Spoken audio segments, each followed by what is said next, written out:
کی عزت اتنی دیتا ہے جب تک وہ اپنی رضا کا اظہار نہیں کرتی قاضی کی مجال نہیں کہ وہ نکاح پڑھا سکے.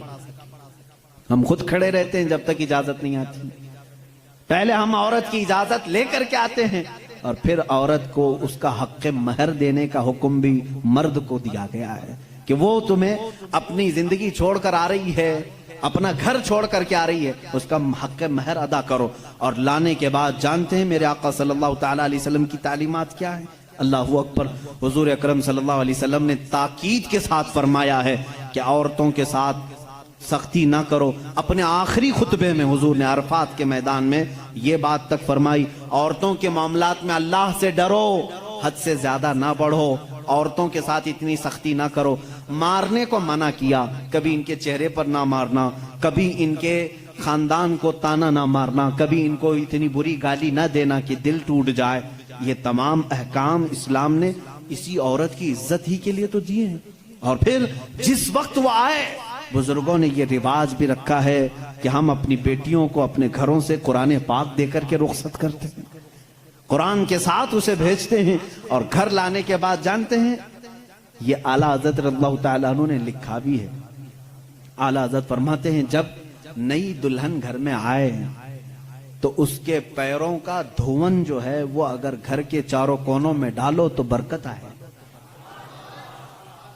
وہ آ رہی ہے اپنا رزق لے کر کے آ رہی ہے, اپنا رزق لے کر کے آ رہی ہے.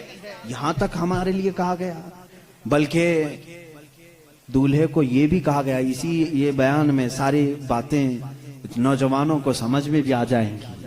نکاح کی پہلی رات اسے کہا گیا کہ تو اپنے گھر لایا ہے دلہن کو تو سب سے پہلے اس کے ہی دوپٹے کو تو مصلی بنا اور اس پر سجدہ کر. یہ حکم ہے. عورت کی عزت نہ ہوتی تو ہم مصلی بناتے اس کے دوپٹے کو. پہلی رات کہا گیا ہے. یہ اور بات ہے کہ معلومات نہیں ہے نوجوانوں کو کہ شادی کے بعد پہلی رات, یہ بھی سیکھنے کی ضرورت ہے. علماء سے یہ تمام چیزیں پوچھ لینا چاہیے جس کی شادی ہو رہی ہے. دلہن آ رہی ہے تو ہم اس کی عزت ہی کے لیے تو یہ تمام کام کر رہے ہیں. اور اس کے بعد حکم یہ دیا گیا کہ سب سے پہلے اس کے ساتھ بات چیت کی شروعات کرنے سے پہلے اس کی پیشانی پر ہاتھ رکھ کر اللہ کی بارگاہ میں یہ کہو, اے اللہ اس کے اندر جتنی تو نے اچھائیاں رکھی ہیں وہ سب اچھائیاں مجھے عطا کر دے, اور جتنی اس کے اندر برائیاں ہیں ان تمام برائیوں سے مجھے تو بچا دے. یہاں سے تو شروعات کر. ظاہر سی بات ہے میں نے اس وقت محسوس کیا, چند دنوں پہلے ایک نوجوان کو تلقین کر رہے تھے, پیشانی پر جہاں بال اگتے ہیں وہاں ہاتھ رکھ کر کے دعا کرنا. تو اس نے پوچھا کہ حضرت دعا تو ایسی ہی کر سکتے ہیں, پیشانی پر کیا؟ میں بھی چونک گیا. اس کو میں بتاؤں, میرے ایک استاد سے میں نے پوچھا کیا ایسا ہے کہ اپنی دلہن کی پیشانی پر ہاتھ رکھ کر کے اس طرح دعا کرنا چاہیے؟ انہوں نے کہا ہاں ہے.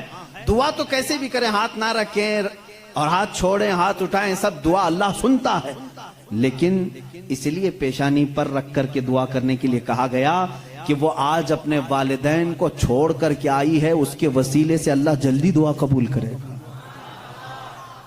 اس کا دل مغموم ہے, وہ غمگین ہے, اور غم زدہ لوگوں کے ساتھ میرا مولا ہے. وہ اپنے والدین کو چھوڑ کر کے تیرے گھر آئی ہے, وہ مغموم ہے, بہت غم زدہ ہے. آج اس کی پیشانی پر ہاتھ رکھ کر کے دعا کرو. میرا اسی دن یہ ذہن سمجھ گیا کہ اسلام نے عورت کو وہ مقام دیا ہے, وہ عزت دی ہے. ہم نے اس کو اپنے جسموں کو سکون پہنچانے والا آلہ نہیں سمجھا, مشین نہیں سمجھا, بلکہ حقیقی مسلم وہ ہے جو اپنی عورت کی عزت بھی کرے, احترام بھی کرے. اللہ کے رسول صلی اللہ تعالیٰ علیہ وسلم نے جو فرامین دیے ہیں, عزیزان گرامی وقار, یہ نکاح کے اس سسٹم کو بھی میں آپ کو بتاؤں. کچھ تو وہ ہیں جو یہ اسلام کے خلاف بھونک رہے ہیں کہ عورتوں کے اوپر زور زبردستی ہوتی ہے اسلام میں, اور دوسروں کی کیا بات کروں, ہمارے ہندوستان پر بیٹھا ہوا میں کیا بتاؤں, یہ بھی بڑی عورتوں کی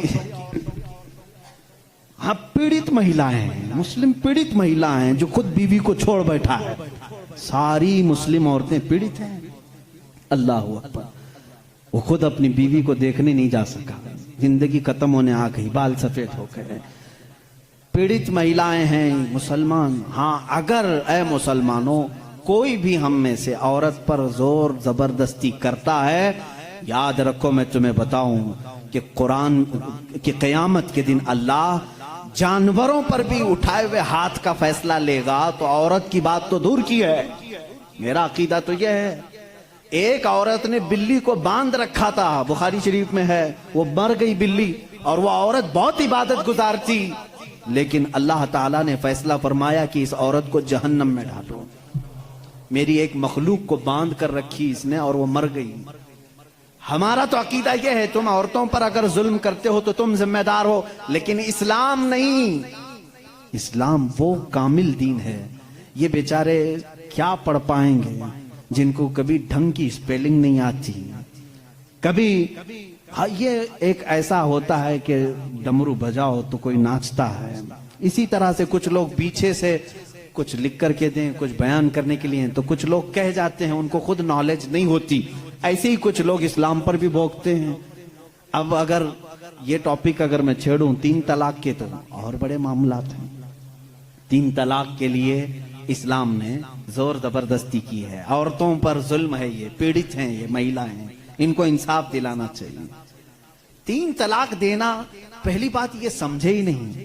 آپ تو سمجھتے ہیں نا، اسلام میں فجر کی نماز فرض ہے، ظہر کی نماز فرض ہے نا، عصر مغرب عشاء فرض ہے، طلاق دینا فرض ہے، فرض ہے، تو اتنا کیوں نہیں سمجھ رہے؟ کون کہتا ہے کہ ہر مسلمان 3 طلاق دینا فرض سمجھتا ہے؟ ارے وہ ایک ایگزٹ راستہ ہے۔ ہم کبھی بھی کسی بھی بندے کو نکاح پڑھاتے ہیں تو طلاق کا نام تک نہیں لیتے۔ اگر ذکر کر دیا نا کہ میں 5 سال کے بعد طلاق دینے کے لیے نکاح کر رہا ہوں، تو وہ نکاح ہی حرام ہو گیا۔ بلکہ میں کہتا ہوں، اگر تم نے نکاح میں یہ کہہ دیا 80 سال کے بعد میں چھوڑ دوں گا، یا 80 سال کا یہ کانٹریکٹ ہے میرا، تو نکاح نہیں ہے، وہ نکاح نہیں، اس کو متاع کہتے ہیں۔ ہم نکاح میں کبھی وقت متعین نہیں کر سکتے، بلکہ ہم تو لائف ٹائم کے لیے نکاح کر رہے ہوتے ہیں، لائف ٹائم کے لیے۔ لیکن انسانی زندگی میں کئی معاملات ایسے آتے ہیں کہ مزاج نہیں جم سکتا۔ ضروری نہیں ہے کہ ہر آدمی کا مزاج دوسرے سے جم جائے۔ کبھی ایسا ہو گیا تو اس کے لیے آپشن رکھنا چاہیے کہ نہیں رکھنا چاہیے؟ اس کے لیے آپشن رکھنا چاہیے کہ نہیں رکھنا چاہیے؟ ارے میاں، تم کسی کو گاڑی میں بٹھا کر کے بھیج رہے ہو اور اس سے یہ کہو کہ چلنا ہی ہے، اگر وہ پوچھ لے گاڑی کے پہیے دونوں پنچر ہو گئے تو کیا کروں؟ کہا پھر بھی چلنا ہی ہے۔ یہ ظلم ہے، یہ زیادتی ہے۔